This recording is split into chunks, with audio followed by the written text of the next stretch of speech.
Hello students, मेरा नाम तुषार भारद्वाज और ये आपका अपना फेवरेट चैनल साइंस वर्ल्ड। आज की वीडियो में हम डिस्कस करने वाले हैं क्लास 10th की फिज़िक्स का जो मोस्ट इम्पॉर्टेंट चैप्टर है, बहुत इंटरेस्टिंग चैप्टर है, human I and it's a colourful world. लेकिन आज की वीडियो में हम किसी एक पर्टिकुलर टॉपिक को फुल डिटेल में नहीं लेंगे, बल्कि पूरे चैप्टर का ओवरव्यू डिस्कस करने वाले हैं। तो चलिए स्टार्ट करते हैं आज की वीडियो को। देखिए, ये जो चैप्टर है ना, human I and it's a colourful world, इस चैप्टर में काफ़ी सारे इंटरेस्टिंग टॉपिक्स हैं। बल्कि देखा जाए तो इस पूरे चैप्टर को दो पार्ट में बांटा जाता है। सबसे पहला part introduction of human I and defect of human आई। कितने डिफेक्ट होते हैं ह्यूमन आई से जुड़े हुए? वैसे तो देखिए बहुत सारे डिफेक्ट हैं, लेकिन क्लास 10th के लेवल पर हमें जो डिफेक्ट मालूम होने चाहिए वो टोटल 4 डिफेक्ट हैं।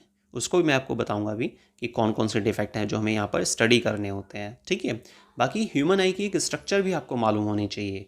ह्यूमन आई का फ्रंट व्यू डायग्राम, ह्यूमन आई के बारे में एक बेसिक डिटेल मालूम होनी चाहिए, और साथ ही ह्यूमन आई का side view diagram with maximum labelling, और हर एक एक पार्ट की आपको फंक्शन भी मालूम होनी चाहिए।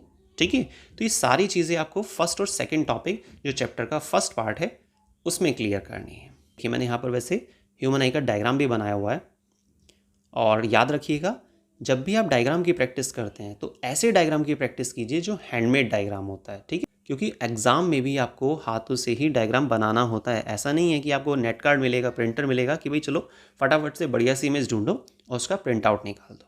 ठीक है ना, तो प्रैक्टिस करनी होती है, और हाथ के बने हुए डायग्राम को अगर हम देखते हैं तो थोड़ा ईजी हो जाता है वो।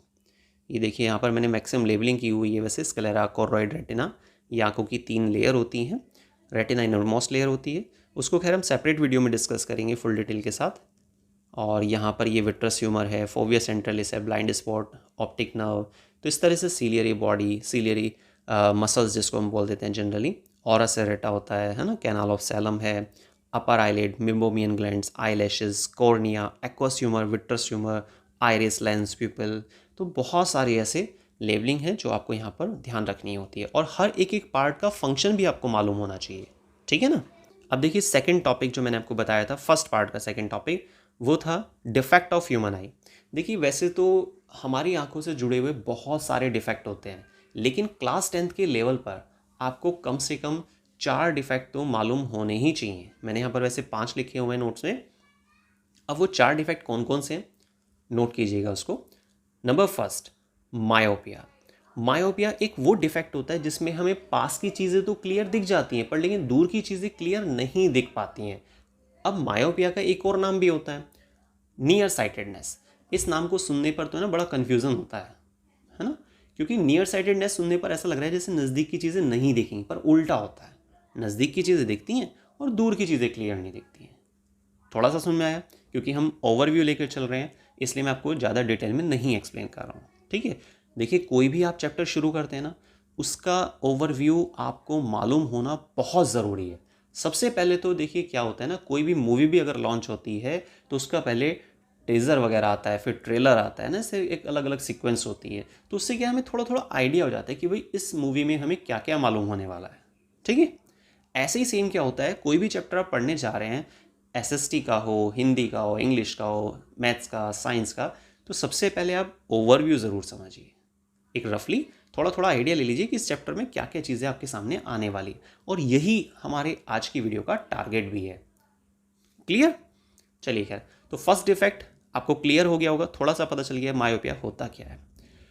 अब मायोपिया क्यों होता है, रीज़न क्या है, क्यों हुआ मायोपिया किसी व्यक्ति को, कैसे हम मायोपिया को करेक्ट कर सकते हैं, ठीक कैसे कर सकते हैं, एक्चुअल रीज़न क्या था, ये सारी चीज़ें हम सेपरेट सेपरेट वीडियोस में समझेंगे। क्लियर? नेक्स्ट सेकंड डिफेक्ट आपको जो मालूम होना चाहिए वो है हाइपरमेट्रोपिया। हाइपरमेट्रोपिया का भी दूसरा नाम होता है, और वो है फार साइटेडनेस, जिसमें क्या होता है, हमें दूर की चीज़ें क्लियर दिखती हैं, पास की चीज़ें क्लियर नहीं दिख पाती। Number third, presbyopia. Presbyopia हालांकि हाइपरमेट्रोपिया जैसा ही होता है, लेकिन ये ओल्ड एज व्यक्ति में देखा जाता है। जो ओल्ड एज व्यक्ति होते हैं उनमें मायोपिया भी हो सकता है, हाइपरमेट्रोपिया भी हो सकता है, लेकिन ज़्यादा जो पॉसिबिलिटी होती है वो हाइपरमेट्रोपिया की होती है। इसमें रीज़न अलग अलग होता है, क्योंकि आप कंफ्यूज हो गए होंगे कि भाई हाइपरमेट्रोपिया और अगर प्रेस बायोपिया सेम है तो अलग अलग नाम रखने की ज़रूरत ही क्या थी। ठीक है ना, दूसरा नाम तो नहीं बोल सकते हम इसका कि भाई हाइपरमेट्रोपिया का दूसरा नाम प्रेस बायोपिया है। तो कुछ ना कुछ तो अंतर होगा, और वो रीज़न है सिलियरी मसल्स का कमज़ोर होना। तो एक्चुअल डिफरेंस क्या है? वो है रीज़न। दोनों का रीज़न अलग अलग है। प्रेसबायोपिया के लिए जो एक्चुअल रीज़न लिया जाता है वो है सिलियरी मसल्स का कमज़ोर पड़ जाना। ठीक है, सिलियरी मसल्स एक पार्ट है हमारी आइज़ का। क्लियर। नंबर 4th डिफेक्ट आता है कैटरेक्ट, जिसको मोतियाबिंद भी कहते हैं।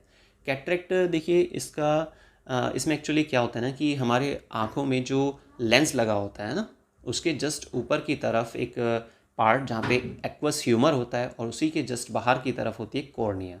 तो कैटरेक्ट वाले डिफेक्ट में क्या होता है, लेंस पर क्या होता है, एक प्रोटीनिशियस सब्सटेंस का डिपोजिशन हो जाता है, मतलब कुछ ऐसे मटेरियल डिपॉजिट हो जाता है। इसकी वजह से क्या होता है, हमारी आंखों का जो लेंस है ना वो क्लियरली चीज़ों को ऑब्जर्व नहीं कर पाता है। सिंपल। अब सॉल्यूशन भी क्या हो सकता है, कोई चश्मा पहनने से तो करेक्शन होने वाला नहीं है। जब तक आप इंटरनल जो लेयर बन गई है ना हमारे लेंस के ऊपर, उस लेयर को नहीं हटाएंगे तब तक ये डिफेक्ट जो है ख़त्म भी नहीं होने वाला है। इसलिए इसमें सर्जरी ही एक उपाय होता है। क्लियर। नेक्स्ट आते हैं नंबर 5 पर, एस्टिग्मेटिज्म। एस्टिग्मेटिज्म हालांकि सिलेबस में नहीं है, बाकी जो 4 मैंने आपको स्टार्टिंग में डिफेक्ट बताया, मायोपिया, हाइपरमेट्रोपिया, प्रेसबायोपिया और कैटरेक्ट, ये 4 डिफेक्ट तो आपको एटलीस्ट सिलेबस के हिसाब से मालूम होने चाहिए। ठीक है। और बाकी जब हम डिटेल में चैप्टर को डिस्कस करेंगे तब हम एस्टिग्मेटिज्म को भी लेके चलेंगे कि भाई एस्टिग्मेटिज्म क्या होता है, किस वजह से होता है, करेक्शन क्या हो सकता है इसका, ये सारी चीज़ें।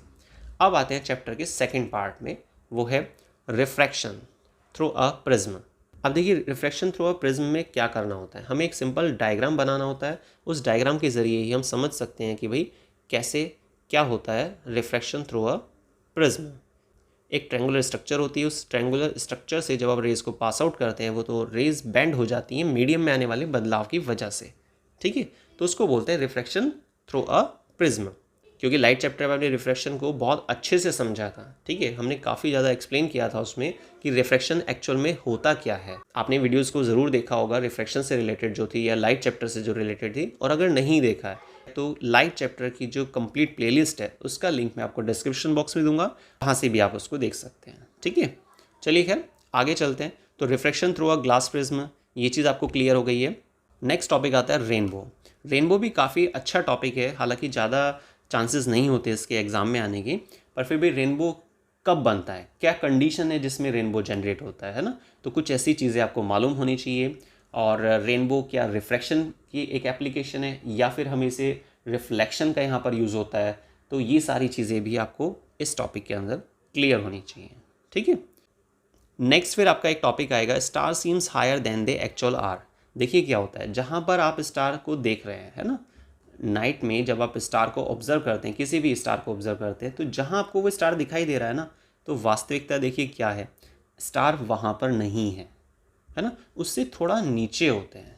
मैंने ऐसा भी नहीं कहा आपसे कि आपसे सिर्फ 10-15 फीट की ऊंचाई पर होते हैं। स्टार्स काफ़ी ऊंचाई पर होते हैं, पर उतनी भी ऊंचाई पर नहीं होते जितनी ऊंचाई पर वो आपको दिखाई दे रहे हैं। इसीलिए यहाँ पर एक क्वेश्चन डाला गया है, star seems higher than the actual are. Star जो होते हैं अपनी पोजीशन से अधिक ऊंचाई पर दिखाई पड़ते हैं, ऐसा क्यों होता है? इसका कारण भी रिफ्रैक्शन है। ठीक है, बाकी इसके लिए एक डायग्राम भी होता है जिसके ज़रिए उसको समझा जा सकता है, उसको तो खैर हम एक्सप्लेनेशन के दौरान समझेंगे। तो नेक्स्ट आपको जो टॉपिक मालूम होना चाहिए वो है early sunrise and delay sunset. देखिए जब आप सूर्योदय होता है ना, आप सूरज को पानी देते हैं, तो क्या एक्चुअल में वहाँ पर वो जो सन दिखाई दे रहा है आपको, तो वो एक्चुअल सन है या एपरेंट सन? तो इस तरह की चीज़ों को लेकर यहाँ पे एक टॉपिक बनाया हुआ है, early sunrise and delay sunset. Sun 2 minute पहले राइज हो जाता है और 2 मिनट बाद तक रहता है ना, तो टोटल जो डे लेंथ है वो कितनी बढ़ जाती है, 4 मिनट। ठीक, तो 2 मिनट पहले दिखाई देना शुरू हो जाता है और 2 मिनट बाद तक दिखाई देता रहता है, जबकि सनसेट हो चुका है। तो early sunrise and delay sunset, ये एक टॉपिक आता है। नेक्स्ट नंबर 7 पर एक टॉपिक है, sun appear red at the time of sunrise और सनसेट। सूर्य उदय के समय और सूर्य अस्त के समय पर लाल दिखाई पड़ता है। भाई हरा दिखाई दे सकता था, नीला दिखाई दे सकता था, पीला दिखाई दे सकता था, लाल ही क्यों दिखाई देता है? इसके लिए देखिए मैं आपको थोड़ा हिंट दे देता हूँ कि क्या होता है ना कि सनराइज और सनसेट, इन दो टाइमिंग पर जो सन और अर्थ के बीच की दूरी है वो बहुत ज़्यादा होती है ना। एक चीज़ तो यहाँ पर ये काम आती है इस टॉपिक की एक्सप्लेनेशन में या इस क्वेश्चन को समझने के दौरान। दूसरी चीज़ जो हमें मालूम होनी चाहिए, वेवलेंथ पैटर्न। कि भाई जो लाल कलर होता है ना उसकी वेवलेंथ बहुत ज़्यादा होती है, रेड कलर की सबसे ज़्यादा वेवलेंथ है, और जिस कलर की वेवलेंथ सबसे ज़्यादा होती है वो बहुत कम डेविएट होता है, बहुत कम झुकता है। क्या आपने कभी सोचा है चौराहे पर रेड लाइट का ही इस्तेमाल क्यों किया जाता है? रुकने के लिए। चेंज कर दो भाई, नहीं कर सकते। साइंस का लॉजिक है यहाँ पर। लाल कलर का इस्तेमाल इसलिए किया जाता है, या चौराहे पर जो रेड लाइट का हम इस्तेमाल कर रहे हैं रुकने के लिए, वो इसलिए क्योंकि रेड कलर की वेवलेंथ बहुत ज़्यादा है। तो काफ़ी दूरी से जो व्यक्ति व्हीकल चला रहा है, काफ़ी स्पीड में आ रहा है, तो उसको पता चल जाएगा काफ़ी डिस्टेंस से कि भाई वहाँ चौराहे पर तो रेड लाइट हो रही है, तो धीरे धीरे वो अपनी स्पीड को कम कर पाएगा। क्लियर?